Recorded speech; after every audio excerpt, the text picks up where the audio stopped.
ఓటుకు నోటు కేసులో సుప్రీంకోర్టులో విచారణ ముగిసింది. ఓటుకు నోటు కేసును మరో రాష్ట్రానికి బదిలీ చేసేందుకు నిరాకరించింది న్యాయస్థానం.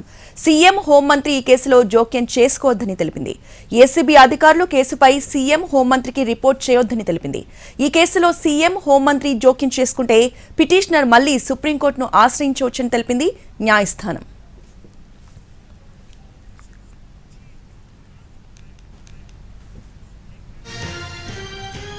ఓటుకు నోటు కేసులో సుప్రీంకోర్టులో విచారణ ముగిసింది. ఓటుకు నోటు కేసును మరో రాష్ట్రానికి బదిలీ చేసేందుకు నిరాకరించింది న్యాయస్థానం. ఇదే అంశంపై పూర్తి అప్డేట్స్ ని ఢిల్లీ నుంచి మా ప్రతినిధి రాజు అందిస్తారు. రాజు,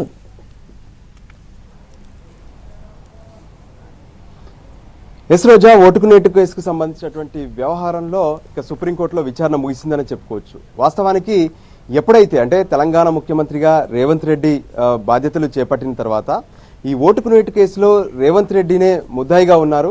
సో ఖచ్చితంగా అతనికి సంబంధించినటువంటి వ్యవహారంలో అతనే ముఖ్యమంత్రిగా ఉండడమే కాకుండా హోంమంత్రిగా కూడా ఉన్నారు. సో ఏసీబీ అనేటటువంటి ఏదైతే అటు విచారణ సంస్థ ఖచ్చితంగా ముఖ్యమంత్రికి లేదంటే హోంమంత్రికి రిపోర్ట్ చేస్తూ ఉంటుంది.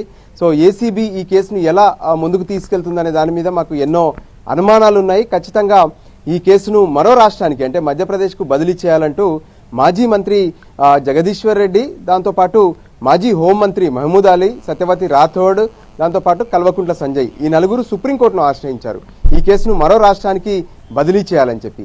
అయితే సుప్రీంకోర్టులో ఈ కేసు విచారణ గత 3 సార్లు జరిగినప్పటికీ కూడా ఈ విషయంలో ఏదైతే వేరే రాష్ట్రానికి బదిలీ చేసేందుకు తాము సిద్ధంగా లేము, ఖచ్చితంగా న్యాయ వ్యవస్థ అనేది ఏ రాష్ట్రంలో ఉన్నా ఒకే విధంగా ఉంటుందనే విషయాన్ని గతంలోనే సుప్రీంకోర్టు ధర్మాసనం స్పష్టం చేసింది.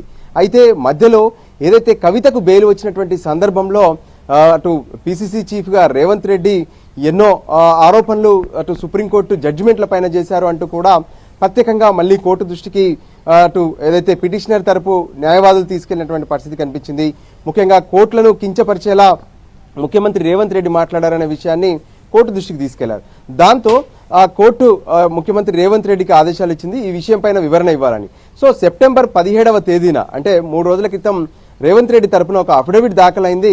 అందులో తాను ఎక్కడా కూడా కోర్టులను కించపరిచేలా మాట్లాడలేదు, అలా మాట్లాడినైతే ఒకవేళ భావించినట్లయితే తాను క్షమాపణ కోరుతున్నాననే విషయాన్ని కూడా తన అఫిడవిట్ ద్వారా సుప్రీంకోర్టు సమర్పించారు. సో సుప్రీంకోర్టు రేవంత్ రెడ్డి దాఖలు చేసినటువంటి అఫిడవిట్ ను అంగీకరించింది, ఆయన క్షమాపణలు కోర్టు తీసుకుంది. సో ఫైనల్ గా ఇక ఈ కేసు విషయానికి వస్తే ఈ కేసు అంటే ఏసీబీ ఎప్పుడైనా సరే హోంమంత్రికి రిపోర్ట్ చేస్తుంది, కానీ ఓటుకు నోటు కేసుకు సంబంధించినటువంటి వ్యవహారంలో ఏసీబీ డీజీ ముఖ్యమంత్రికి కానీ అంటే రేవంత్ రెడ్డినే ఇక్కడ తెలంగాణలో హోంమంత్రిగా కూడా ఉన్నారు. సో హోంమంత్రికి కానీ తను రిపోర్ట్ చేయొద్దు అనే ఆదేశాలు ఒకవైపు ఏసీబీ డీజీకి జారీ చేయడమే కాకుండా ముఖ్యమంత్రికి హోంమంత్రిగా ఉన్నటువంటి రేవంత్ రెడ్డి కూడా ఈ విషయంలో ఎక్కడా కూడా జోక్యం చేసుకోవద్దనే విషయాన్ని స్పష్టం చేశారు.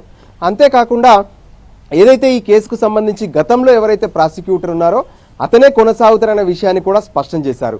ఇక మరోపక్క ఏ విధంగానైతే అంటే ఈ కేసు సిట్టింగ్ జడ్జి ద్వారా పర్యవేక్షణలో విచారణ జరగాలనే విషయాన్ని కూడా పిటిషనర్ తరపు న్యాయవాదులు కోర్టు దృష్టికి తీసుకెళ్తే దాన్ని కూడా వాళ్ళు కొట్టిపారేశారు.